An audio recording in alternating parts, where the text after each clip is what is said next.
we talked earlier, Omar mentioned that you made a ton of news, so did the Premier Doug Ford, for criticizing the Conservative campaign for not focusing on Donald Trump enough.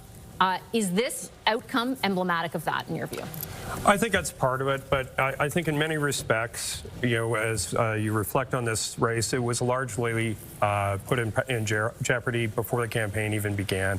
I think the biggest strategic error that the Conservatives had going into this election was pounding Justin Trudeau and the Liberals with tens of millions of dollars of pre-read advertising to the point where they drove them down to 18–19% in the polls and made it an existential question around the leadership of the Liberal Party. And it's not just Trump; it's the loss of Trudeau.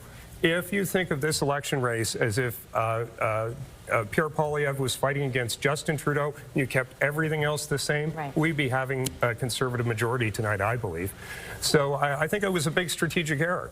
We just went too hard in the lead up to the campaign, and we got rid of the guy who was going to deliver a victory for us, and that guy was Justin Trudeau. That said, there was still, I think, an opportunity to change more of the focus towards Trump. Going into the campaign, there was a space when the Liberal leadership was going on. There was a real vacuum there. That's the vacuum that Ford stepped into, but he didn't have to do that alone. I think there was an opportunity for the federal Conservatives to do the same. But all of that to say, this is a heartbreaking night for Conservatives across the country.